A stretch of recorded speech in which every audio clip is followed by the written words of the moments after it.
¿Qué tal, mis queridos amigos? ¿Cómo estáis? Bienvenidos aquí a un nuevo vídeo en el canal Manual con servidor de todos ustedes, JF Calero. Estoy en un sitio que la verdad no es el más apropiado para grabar un vídeo, pero sí me parece muy apropiado para hablar de lo que voy a hablar, que es de trabajo y de salarios, porque detrás mío, como puedes ver por ahí, hay una obra. Están pasando camiones, están pasando por encima aviones, estoy cerca del aeropuerto de Madrid, hay un montón de actividad aquí, vehículos de reparto, y precisamente esta es la realidad, ¿no?, que tiene el mundo, y yo estoy esperando para entrar en una presentación de un producto nuevo que voy a cubrir, y este es el momento y el lugar en el que me ha tocado, por las circunstancias de la vida, grabar este vídeo, y como digo, está muy bien, porque estoy trabajando, aquí todo el mundo a mi alrededor está trabajando, y lo que no paran de salir son noticias muy interesantes y muy llamativas sobre los salarios que quería compartir con vosotros. Hablamos últimamente mucho del asunto laboral, del asunto de las bajas, de cómo está el trabajo, de las personas que no quieren trabajar, de las que sí quieren trabajar, de las que trabajan y reciben unos sueldos paupérrimos, y justamente de esto último quería hablar con vosotros, del asunto de los salarios, porque si sigues mínimamente la actualidad en los últimos tiempos, seguro que has oído hablar de alguna de las noticias de la nueva subida del salario mínimo interprofesional que se prevé para este año, que entre en vigor y que ha generado una polémica tremenda.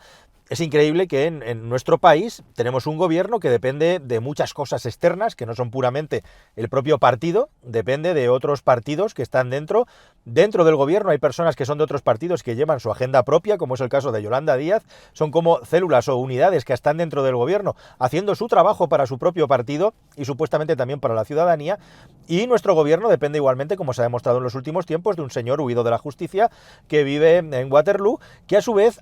dialoga con un señor del Salvador, que hace de mediador entre el gobierno de España, o el partido, mejor dicho, que soporta al gobierno en España, mayoritario, junto con la intermediación de un salvadoreño y un señor que vive allí en Bélgica, ¿no? Esta es la situación en la que se sostiene la gestión de nuestro país, y esto nos da situaciones bastante asombrosas, ¿no? Como este asunto del salario mínimo interprofesional, en el que hay una lucha y un debate, en el que, bueno, pues está por ver, hay alguien que ha decidido que se tiene que subir, finalmente se va a aprobar, pero esto implica que las personas que van a recibir ese aumento del salario mínimo van a entrar ya en su IRPF en la base de cotización mínima, lo cual les va a obligar a pagar impuestos, lo cual les va a quitar una parte del aumento del salario. Y es que nuestro gobierno necesita eso y muchas cosas más para poder cubrir y cuadrar las cuentas, y bueno, y en eso andan enfrascados. Y precisamente de eso te quería hablar yo, pero no de la polémica o de este trampantojo, de este truco de trilero de subirte el salario para luego quitártelo con impuestos, que eso se le da de cine a los distintos gobiernos que hemos tenido en nuestro país. Te doy 5 y luego por detrás con la mano te quito 4, 6 u 8. Eso se les da de cine, ¿no? Hacerle ver a la gente que recibe algo o que recibe una contraprestación que luego tenemos que devolver con creces.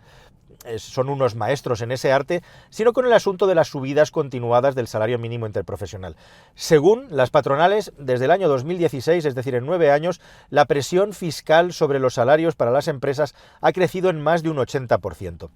Y el dato verdaderamente llamativo e interesante de todo esto es que la Carta Social Europea recomienda que el salario mínimo interprofesional sea como mínimo el 60% del salario medio de un país. Y así, de esa manera, digamos que el salario mínimo represente un nivel de ingresos que tenga un nivel de dignidad suficiente como para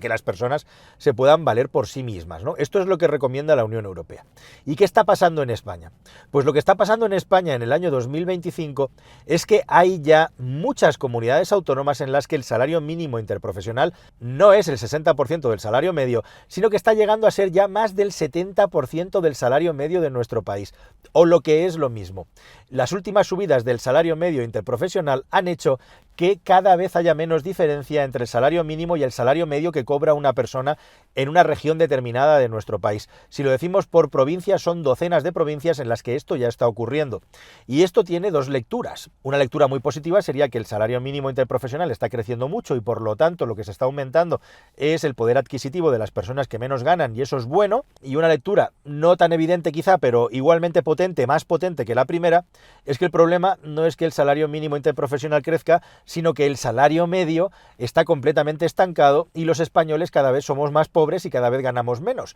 porque solamente está creciendo la franja más desfavorecida de los salarios, que por cierto no es la más importante, no es la más grande, lo cual no quita que sea muy importante, pero hay una franja todavía más importante, que es la que está ocupada por aquellas personas que tienen un salario que no es el salario medio y que tendrían que conformar lo que se denomina como clase media, como la gran masa de trabajadores, de personas que trabajan en nuestro país y que son las que deberían de haber tenido la posibilidad de aumentar sus salarios. Y esta es la grandísima paradoja que tenemos en nuestro país. Es decir, que cada vez más a nivel salarial nos estamos igualando por abajo. Y esto es un hecho que demuestra precisamente las subidas del salario mínimo interprofesional. Y ahora, llegados a este punto, habría que analizar por qué pasa esto, qué es lo que está ocurriendo y qué es lo que puede pasar en el futuro, porque esto es muy preocupante y básicamente, como te digo, un país, España, que ha tenido tradicionalmente una mediana, no medio, una mediana salarial y una igualdad, una equiparación a nivel de sociedad muy alta, cada vez más se está polarizando y esto, como digo, puede ser un problema importante en el futuro, por lo que te voy a contar a continuación. Bueno, cuando hablamos de todas estas cosas, si se quiere ser justo, podemos rápidamente, cuando hablamos de salarios, empresarios que no quieren pagar, empresarios que son unos rácanos, empresarios que no saben gestionar sus empresas, inútiles, ineptos, la culpa es del empresario. Ojo, vamos a ver, aquí hay una serie de factores y toda parte tiene su culpa, y no habría que hablar de culpa, habría que hablar de responsabilidad. Esto es una cadena, es una concatenación de hechos que no es tan sencillo de describir. Como digo, si queremos ser justos y cartesianos,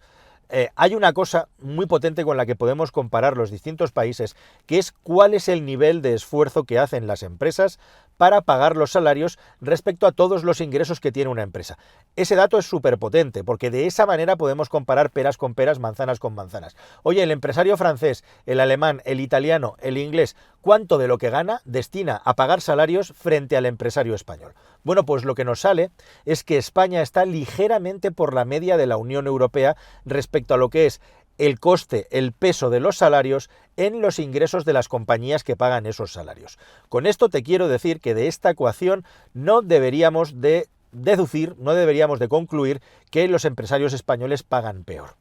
¿Qué es lo que está pasando entonces o cuál es la culpa de todo esto? De nuevo, la palabra mágica, la palabra tabú, la palabra que todo el mundo tiene en boca pero nadie es capaz de resolver, es el asunto de la productividad. En España somos un país de empresas muy pequeñas, somos un país de micropymes, somos un país de sociedades que tienen poca capacidad para invertir de manera intensiva en capital, para crecer en capital humano y también en capital profesional. Las empresas que pagan mejores salarios, las empresas que pagan los salarios más grandes, son las empresas que tienen un nivel de productividad más alto o que tienen volúmenes de negocio importantes y manejan grandes márgenes. Hay empresas muy grandes que están muy pegadas y con mucha tradición de apego al Estado, que tienen mucho poder y mucho control de capital, como pueden ser las empresas energéticas, como pueden ser los bancos, como pueden ser las empresas que dan servicio a la electricidad y un larguísimo etcétera, como digo, las energéticas y las telecomunicaciones.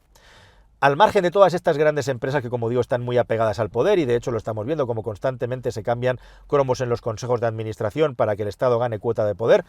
en algo que eso tendríamos que contar en otro vídeo, el resto de las empresas viven en un mundo de altísima competencia y en el que la innovación tecnológica, la formación del personal y el acceso a capital para poder mejorar sus bienes de producción y sus bienes humanos son lo más importante de todo. Y en España, como en un país como Italia, tenemos un problema muy grave porque nuestras empresas no tienen la suficiente masa crítica de negocio, de personal, de tecnología, de capacidad para invertir, para mejorar su productividad. Mientras nuestro país sea un país de productividad tan baja, los salarios no van a poder subir. Así que lo que está ocurriendo es que de una manera artificial, es decir, mediante medidas políticas, se va remendando, se va arreglando el salario mínimo interprofesional para dar un salario digno a las personas, mientras el salario que tiene que estar por encima de media, que es el salario de la clase media, por decirlo de alguna manera, sigue racaneando, sigue rectando por abajo, porque somos esencialmente, en una parte importante de nuestra economía, un país de servicios, un país de economía de bajo valor agregado, que como ya hemos hablado en otros vídeos, es una economía de bajo valor agregado que muchas personas, por el coste-beneficio que tienen esos empleos, están renunciando a ir a por ellos, y los que los están ocupando son precisamente los inmigrantes que están conduciendo camiones, que están ahí en esos andamios trabajando, que están sirviendo en los restaurantes. Hay muchos sectores profesionales en España en los que ya solamente el empleado es puramente inmigrante porque el local ha decidido no asumir esos empleos porque en su entorno social, en su entorno particular, tiene la posibilidad de seguir tirando, de seguir viviendo de otra manera. Esto es exactamente lo que está pasando en España ahora mismo y este es el gran elefante en la habitación de los salarios. Y a mí me parece especialmente preocupante, para terminar esto, por dos motivos. En primer lugar, hay una cosa que es muy potente, que es que el salario mínimo es el mismo para toda España, pero el coste de la vida no es el mismo para toda España. No es lo mismo vivir en Madrid, en Barcelona, en Valencia, que vivir en una ciudad de Extremadura, que vivir en un pueblo de Galicia o que vivir en una localidad del interior de Aragón, Castilla-León o Castilla-La Mancha. Entonces hay quien plantea, y de una manera objetiva tiene sentido el planteamiento, que el salario mínimo tendría que ser proporcional a donde se vive, porque con 1.200 euros es muy difícil que una persona o una familia pueda vivir y pueda tener una vivienda en Madrid y Barcelona. Esto no se está teniendo en cuenta. Y en segundo lugar, y no menos importante, está el asunto de qué es lo que va a pasar en el futuro, hacia dónde vamos. Ya estamos viendo que nuestra economía, de momento, no está en la Champions ni está situada al margen de determinados sectores que son excelentes y que toman parte del talento que sale del país para hacer un cambio muy radical en la productividad y que se lleva 20-25 años estudiando de manera intensiva la productividad. Yo de momento no veo que esto haya mejorado mucho, por más que se debate y se habla un montón del tema. Si nos dirigimos a un mundo en el que la productividad sigue siendo no muy creciente o incluso decreciente, si la miramos en términos comparativos con otros estados, y por otro lado, vamos a un mundo cada vez más proteccionista, vamos a un mundo donde los países y el libre comercio se van deteniendo por las guerras que hay comerciales entre las grandes superpotencias del mundo, lo que podría ocurrir en el futuro es que los precios de los bienes básicos, de los bienes de consumo, los precios de la energía sigan subiendo y la inflación se enquiste. Y si eso sucede, ¿qué es lo que va a pasar? Pues lo que va a pasar y lo que está pasando es lo que ya estamos viendo, que somos cada vez más pobres. Y esto lo estamos viendo de una manera clarísima con el asunto de la energía, donde estamos a punto de replicar el gravísimo error, si nadie lo remedia, que ha cometido Alemania. ¿Seremos capaces de ser tan torpes de provocar el mismo error de Alemania con el tema del apagón de las energías nucleares? Pero esto no es solo una cuestión de energía, es una cuestión también de qué bienes y servicios consumimos y de dónde vienen aparte de nuestro país. ¿Con qué países nos vamos a alinear? ¿Vamos a tener que acabar siendo siervos de China, puesto que ya no vamos a tener una relación comercial preferente con las otras grandes superpotencias económicas occidentales, especialmente Estados Unidos de América? Ese, que no es un debate que tenemos actualmente en las casas ni en los medios de comunicación, en los próximos años podría ocupar una parte muy importante del debate. Y está por ver si eso va a llegar. Mientras tanto, queridos amigos, esta es la triste realidad. El salario mínimo no para de aumentar, lo cual está muy bien, pero el salario medio no aumenta. Y al final el mínimo se está comiendo poco a poco el terreno que tenía con el medio. Y entre medias, ni mínimo ni medio dan para vivir de manera digna en muchos lugares del país, cosa que antes sí que ocurría. Época, por cierto, antes en la que ya hemos vivido, por ejemplo, hace 20 años, en el año 2005-2006, estábamos en un nivel de costes de precio y de vivienda parecidos ahora, pero en aquel momento teníamos además un pinchazo muy gordo por detrás que hacía que este doping se siguiera retroalimentando, que es que los bancos no paraban de dar dinero a casco porro, daban dinero para hipotecas y la gente se podía endeudar con mucha más alegría de lo que se puede endeudar ahora. Y por eso ahora tenemos esta tensión, esta presión y estos problemas tan graves con el acceso a la vivienda y también con el problema de llegar a fin de mes. Nada más, queridos amigos, esta es la realidad. Me gustaría que me contaras tu experiencia, tu reflexión. ¿Qué es lo que opinas de todo esto? Te leo con muchísimo interés y nos vemos en un próximo vídeo aquí en el canal Manual, que tenemos muchas cositas preparadas ya para contarte próximamente. Hasta el siguiente, adiós.